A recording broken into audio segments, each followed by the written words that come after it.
common errors we will discuss, but section wise, okay? Like in first section, section A, okay? In section A, you will get two questions. Is that clear? And both will be passages. Passage 1, another will be passage 2. Is that clear? Passage 1 will be discursive passage, right? And second one will be factual passage. Factual means any diagram will be given, okay? Any image will be given and you have to analyze that figure also. 2-3 questions will be related to that image also, right? And discursive means it will be giving a detailed information about something and you have to read, understand, analyze that information and then you have to use. But what common errors you people are doing there is, let's assume that different type of questions come there. And mostly we can say that 10 questions are coming. Out of 10 questions there are fill in the blanks also, right? Out of these 10 questions there are 1 mark questions also, okay? Out of these 10 questions there are some 2 mark questions also. So in 2 marks they ask you to write the answer in 40 words. Okay. So firstly blanks and 1 mark, right? What happens? Blanks, if you know, you fill that. If you don't know, you leave that. Okay. But I suggest you that never leave any question, particularly right or blanks or anything, because you don't have negative marking, right? If there would have been any negative marking, that time it would have been okay. Firstly, attempt all the questions. Okay. I think some 12 questions are coming. So out of 12, you have to do any 10 questions. So attempt all the questions. And when there comes the 1 mark question, you people write 5-6 line answer for 1 mark question. And that is completely wrong. That will not be considered. 1 mark question means it should be hardly in 1 line, or extremely if you will go 1 to 2 lines, and it should be very up to mark. Up to mark means what is the demand of the answer. What you people do there, you just see that, oh, this word that is given in the question, this word is given in line number 3 in the passage. And you write 2-3 lines around that word and you think that it's the answer. No. Answer you have to write in your own words after reading the passage. Okay, you have to analyze the information, you have to break that down in your own words. Then you have to write the answer for 1 mark question. Hardly in 1 line it will come, not even in 2 lines. Okay. Coming to the second mark question that has 2 marks, where they ask you to write it in 40 words. Okay. So by 40 words, I can say that if we can take 1 line carrying 8 words, right? So it will be like 2 to 4 lines you can write down the answer. But this answer should also be very appropriate and in your own words, right? Passage does not mean you will take directly the information from the passage that is given and you will keep that as the answer. Okay. Passage means what you will do, you will just read out the information. That's why it's called as reading comprehension. Okay. Means how you are able to comprehend the information that you read, how you are able to understand the information that you read, how you are able to analyze the information that you read. So on the basis of reading of the information or on the basis of comprehension of the information, you people have to do what? You people have to write answers in your own words, not taking the lines directly from the passage that mostly we do. Right? So these are some common errors that we people are doing when we are answering the passage-based questions. And for passage, I have already taught you that at least in the first reading, you will just read out the passage. Okay, try to get the basic idea that is there and try to get the title of the passage. In the second reading, you will underline all the important points and that will help you enhance your understanding of the passage. So this is section A, where writing answers you make errors, right? Coming to the section B.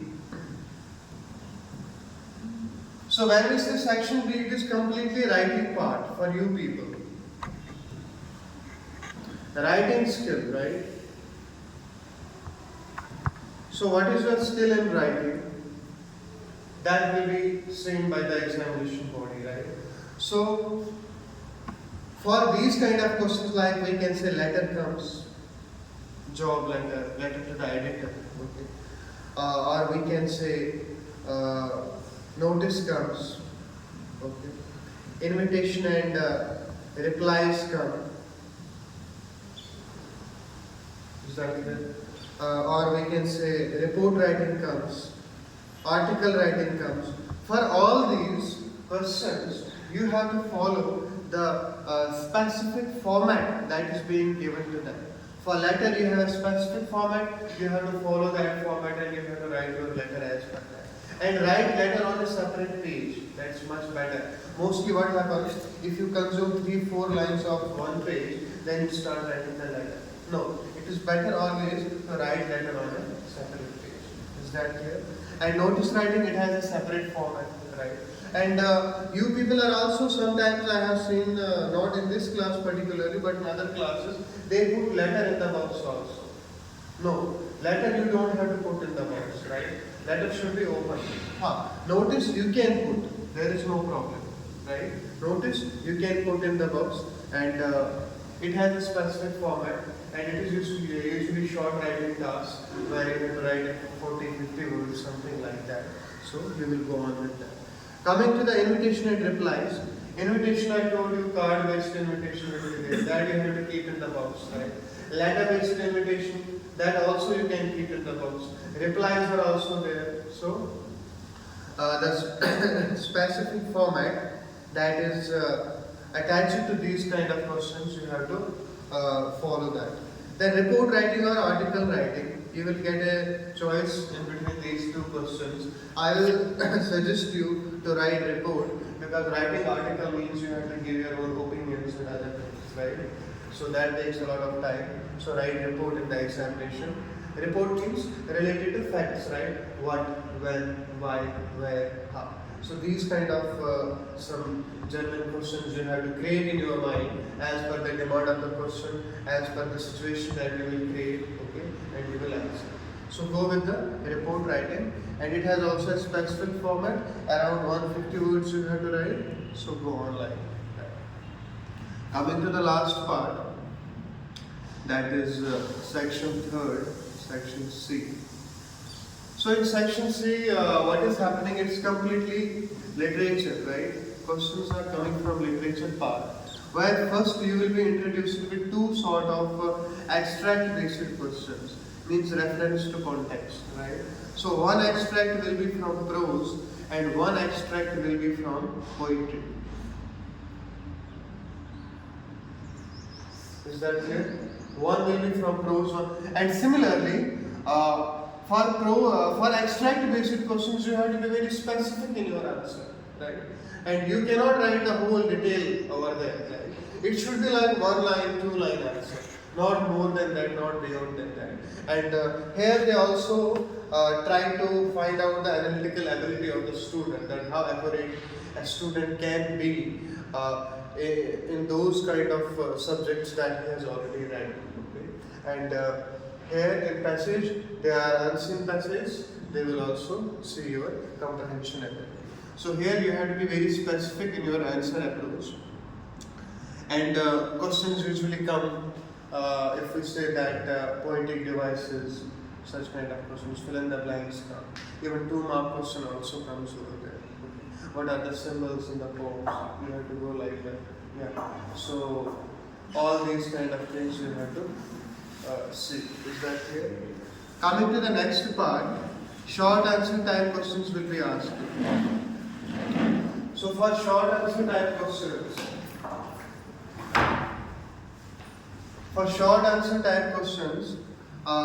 you have 2 books, right? The first book is which one? Flamingo is there, and from there you will get short answer type 2 questions, one from prose, one from poetry, and the answer should be up to 40-50 words, means 5 to 6 lines, not beyond that. And second, again short answer type questions will come from Vistas, and here again 2 questions will come, right? though there is no poetry in Vistas, but only prose is there. So again 40-50 words they will demand from you. So 4 to 6 line your answer should be, and very exact short answer type questions you have to answer as per the demand of the question, very straight. It's not like you will go like this here and there and indirectly you will answer. No, what they ask, answer as per their demand, as per the question directly. Right. Then coming to long answer type questions. Again, long answer type questions. One will come from Flamingo, poetry and prose, right? And another long answer type question will come from Vistas, right?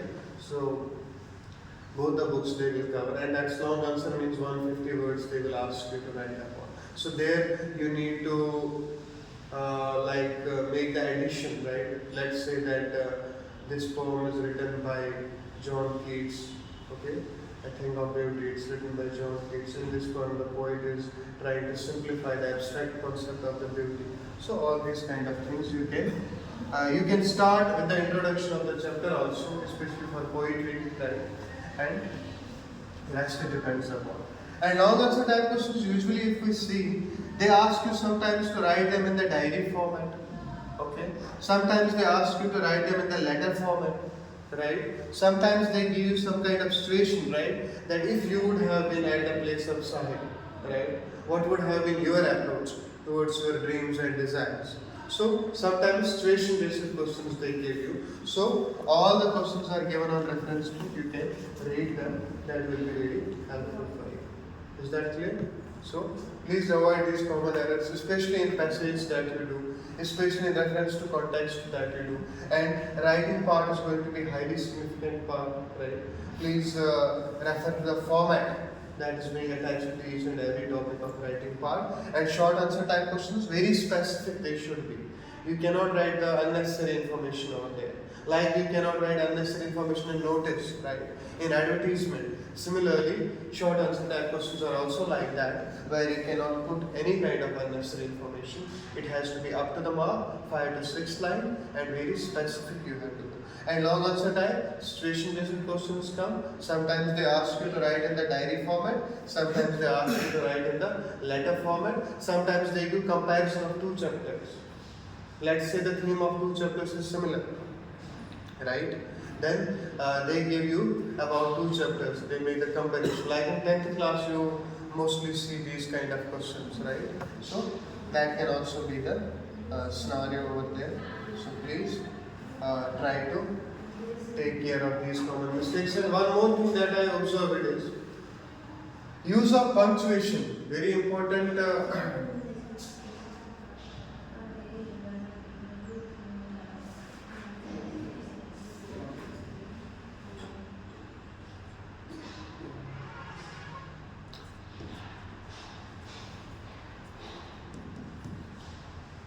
You start writing the answer, that's okay.